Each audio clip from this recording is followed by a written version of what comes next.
Halo warga, balik lagi bersama gue Jali di Ngegas, ngeritik negara bareng Kontras yang akan komentarin soal aktivitas tim PPHAM atau penyelesaian pelanggaran HAM berat secara non-yudisial yang dipimpin oleh Menko Polhukam Mahfud MD, ada juga Menko PMK Muhadjir Effendi dan juga KSP yakni Muldoko beserta anggota tim PPHAM mulai dari Prof Makarim dan sebagainya yang katanya udah bisa nyelesain pelanggaran HAM berat secara non-yudisial. Apa betul? Apa cuma gimmick seperti yang udah Kontras nyatain sejak tim ini berdiri di Agustus 2022 sejak adanya keputusan Presiden nomor 17 tahun 2022, atau lagi-lagi hanya intrik semata dari Presiden Joko Widodo? Mari kita ulas poin per poin dari apa yang disampaikan oleh Pak Mahfud MD di penyampaian rekomendasinya di tanggal 29 Desember tahun 2022 kemarin.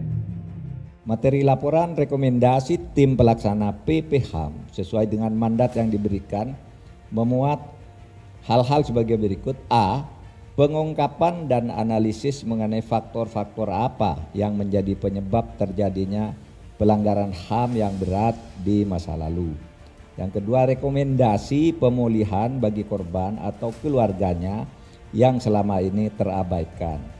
C. Rekomendasi tentang langkah pencegahan agar pelanggaran HAM yang berat tidak terulang lagi di masa depan.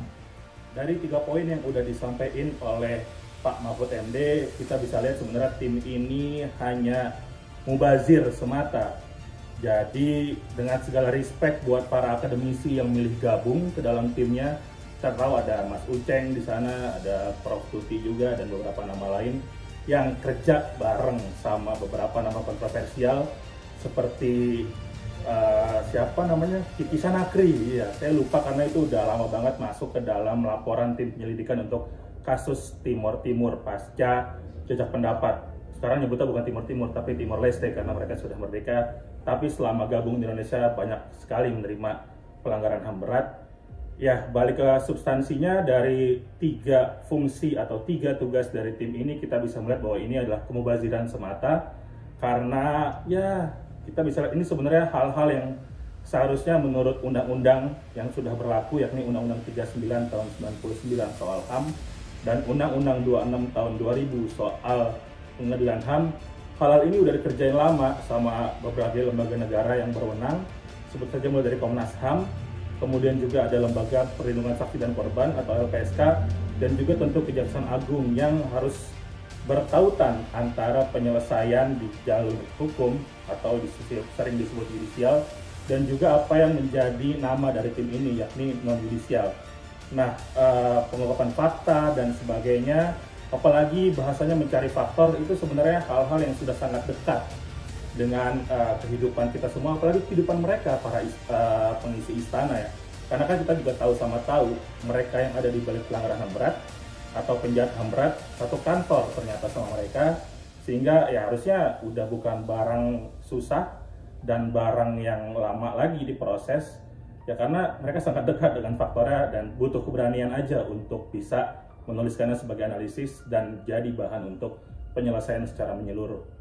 Jadi ya ini lagi-lagi kita bisa simpulin dari hal tugas pokok dan fungsi saja bahwa tim ini hanya gimmick semata dari pemerintahan Presiden Joko Widodo yang udah bekerja selama kurang lebih 8 tahun ini.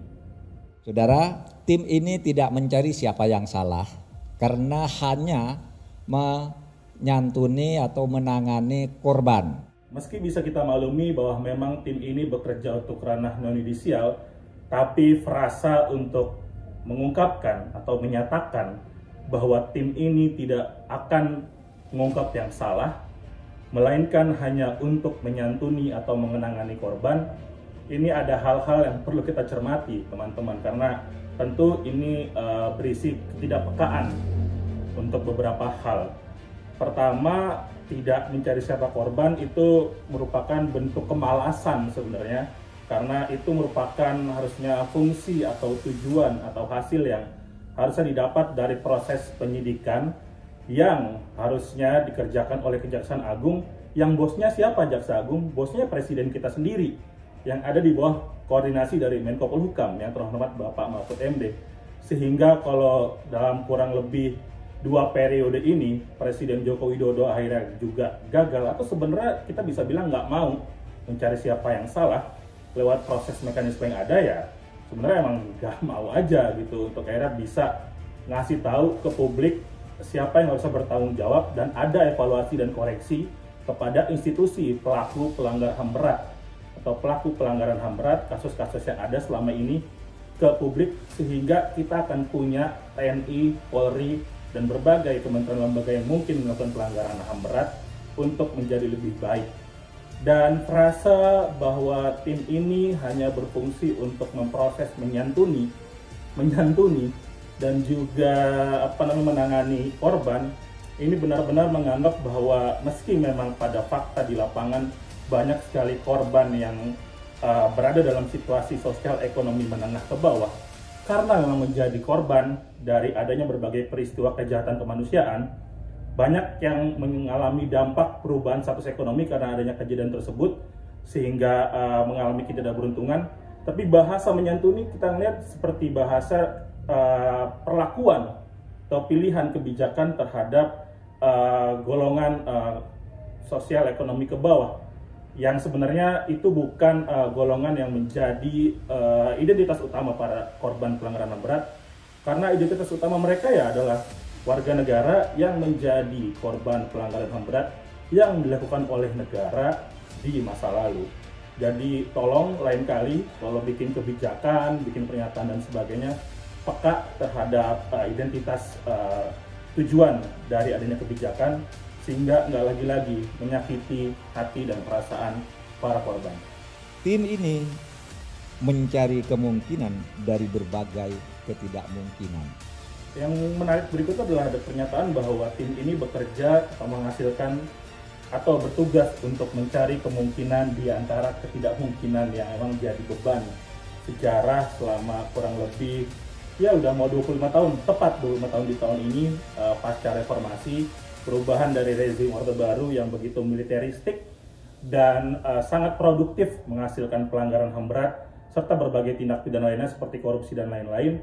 Dan statement ini mungkin akan dilihat sebagai, atau mereka berharap pujian bahwa tim ini adalah tim yang berhasil mencari ruang, mencari celah untuk bisa menyelesaikan permasalahan ini. Tapi sebenarnya kita juga bisa melihat dengan adanya pernyataan ini bahwa tim ini tidak memiliki kekuatan sama sekali untuk bisa menyelesaikan kasus-kasus yang ada pelanggaran HAM berat sesuai dengan ketentuan hukum dan juga menerapkan prinsip negara demokrasi, sehingga menegaskan poin pasal 1 ayat 3 di mana Indonesia sebagai negara hukum yang bisa tentunya memperlakukan atau mencari pertanggungjawaban dari para pelanggaran HAM berat yang berasal dari institusi ABRI atau sekarang TNI Polri, yang harusnya bisa menjadi alat evaluasi dan koreksi, sehingga nggak kita lihat lagi ada berbagai peristiwa kesewenang-wenangan atau kekerasan dari aparat yang bentuk pilihan untuk membuat hidup kita, masyarakat atau warga negara Indonesia, menjadi penuh akan pelanggaran HAM dan sebagainya. Kita bisa lihat tragedi Kanjuruhan, bahkan juga terjadi tragedi Paniai di era Presiden Joko Widodo sebagai pelanggaran HAM berat. Itu tentu adalah buah kegagalan dari adanya koreksi dan evaluasi negara, pemerintahan terhadap unsur aparat di militer ataupun juga kepolisian, yang ini berujung dari gagalnya negara untuk menyelesaikan pelanggaran HAM berat di masa lalu. Jadi ini menunjukkan negara lemah akan kekuatannya, tidak bisa membuat penyelesaian secara menyeluruh, dan ya ini bentuk kompromi paling nyata gitu, bahwa sebenarnya lagi-lagi statement atau jargon penyelesaian pelanggaran HAM berat hanya kedok atau lipstick semata.